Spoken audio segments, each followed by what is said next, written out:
सदाचार का ताबीज हरिशंकर परसाई जी द्वारा विरचित एक व्यंग्य रचना है। इसमें भ्रष्टाचार हमारे समाज में कितना व्यापक हो चुका है इसके बारे में चर्चा की है। एक राज्य में हल्ला मचा कि भ्रष्टाचार बहुत फैल गया है। तो राजा ने दरबारियों से कहा, प्रजा बहुत हल्ला मचा रही है कि सब जगह भ्रष्टाचार फैला हुआ है, हमें तो आज तक वो कहीं नहीं दिखा, तुम लोगों को दिखा तो बताओ। दरबारियों ने कहा, जब हुजूर को नहीं दिखा तो हमें कैसे दिख सकता है। यही हालत आज भी हमारे समाज में देख सकते हैं। जो शासक देखते हैं वही शासकों के आश्रित भी देखते हैं। अन्य कुछ भी देखने की ताकत उन आश्रितों को नहीं है।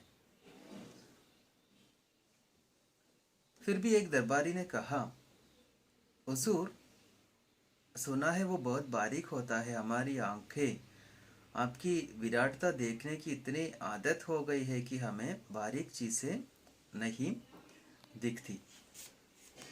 तो दरबार में ऐसा निर्णय लेता है।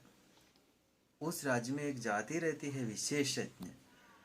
इस जाति के पास कुछ ऐसा अंजन या काजल होता है कि उसे आंखों में आंच कर बारीक से बारीक चीज भी देख लेते हैं। तो इस तरह निर्णय किया जाता है, विशेषज्ञों को बुलावें और उनको ये भ्रष्टाचार के बारे में जांच करने की मौका दिया जाता है। कुछ महीनों के बाद वे वापस आते हैं और बता देते हैं वह सूक्ष्म है, अगोचर है और सर्वव्यापी है। तो राजा पूछते हैं, तो ये गुण ईश्वर के हैं ना, तो क्या भ्रष्टाचार ईश्वर है? विशेषज्ञों ने कहा, हाँ महाराज, अब भ्रष्टाचार ईश्वर हो गया है। ये सालों पहले लिखी गई रचना है, लेकिन आज भी इस रचना की प्रासंगिकता है। इसके बारे में लेखक एक दरबारी पूछते हैं, पर वो कहाँ है? विशेषज्ञ बता देते हैं, वो सर्वत्र है, वो इस भवन में है, वो महाराज के सिंहासन में भी है। सिंहासन में कहकर राजा उछलकर दूर खड़े हो जाते हैं। तो विशेषज्ञ उसको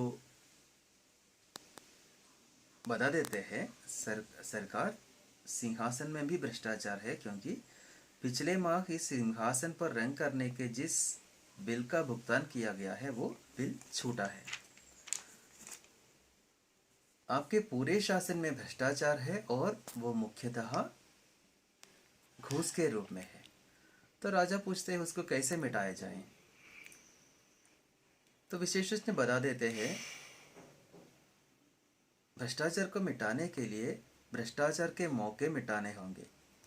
ठेका है तो ठेकेदार है, और ठेकेदार है तो अधिकारियों को घूस है। ठेका मिट जाए तो उसकी घूस मिट जाए।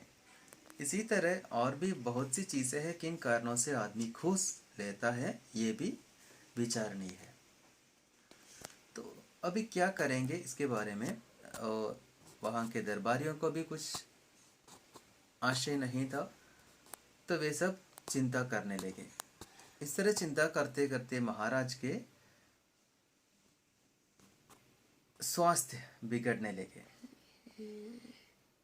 महाराज के बारे में चिंता प्रकट करते हुए एक दरबारी बता रहा है, महाराज, चिंता के कारण आपका स्वास्थ्य बिगड़ता जा रहा है। उन विशेषज्ञों ने आपको झंझट में डाल दिया। हाँ, राजा बता रहे हैं, हाँ, मुझे रात को नींद नहीं आती। ऐसे रिपोर्ट को आग के हवाले कर देना चाहिए, जिससे महाराज की नींद में घलन न पड़े। यह भी हमारे समकालीन समाज में हो रहा है। किसी को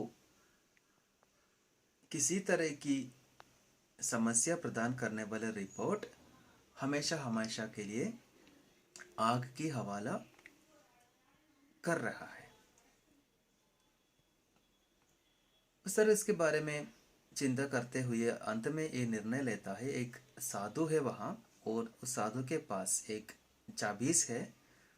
वो लगाने से मनुष्य सदाचारी बन जाता है। उस साधु को बुलाया जाता है और साधु ताबीज के बारे में समझा रहा है। भ्रष्टाचार और सदाचार मनुष्य की आत्मा में होता है, बाहर से नहीं आता। विधाता जब मनुष्य को बनाता है तब किसी की आत्मा में ईमान को फिट कर देता है और किसी की आत्मा में बेईमानी को। आत्मा की पुकार के अनुसार ही आदमी काम करता है। जिस आदमी में बेईमानी ज्यादा है वो भ्रष्टाचारी होता है, और जिनके पास वो नहीं है वो सदाचारी होता है। तो साधु समझा देते हैं ये ताबीज लगाने से सभी लोग सदाचारी ही बन जाएगी।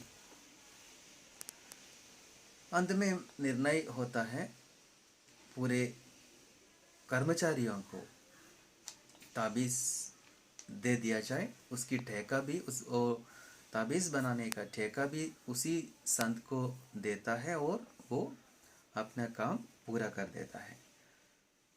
एक दिन राजा वेश बदल कर एक कार्यालय गए। उस दिन 2 तारीख थी। एक दिन पहले तनख्वाह मिली थी। राजा एक कर्मचारी के पास गए और कई काम बताकर उसे 5 रुपए का नोट देने लगे। तो कर्मचारी ने उन्हें डांटा और कहा, भाग जाओ यहाँ से, घूस लेना पाप है। राजा बहुत खुश हुए और वापस गए। फिर 31 को उसी कर्मचारी के पास गया और 5 रुपया दिया तो वो ले लिया। तो राजा ने उसका हाथ पकड़ लिया और पूछा, मैं तुम्हारे राजा हूँ, क्या तुम आज सदाचार का ताबीज बांध कर नहीं आए? तो वो अपना हाथ दिखाता है। राजा असमंजस में पड़ गए, ये कैसे हो सकता है? उन्होंने ताबीज पर कान लगाकर सुना तो उसमें से बता रहे थे, अरे आज 31 है, आज तो ले ले। इस पाठ में हरिशंकर परसाई जी भ्रष्टाचार हमारे समाज में किस हद तक व्याप्त हो चुके हैं इसके बारे में बताया है।